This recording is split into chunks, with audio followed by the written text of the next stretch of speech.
ટીમનો રોનકભાઈ છે. મારી સાથે દેસાઈ ઈશા પણ જોડાયેલી છે.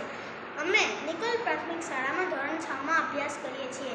આજે આપણા વિષય સર્વાંગી શિક્ષણમાં પાઠ 4 સર્વાંગી સુંદર વ્યાયામ કરીશું.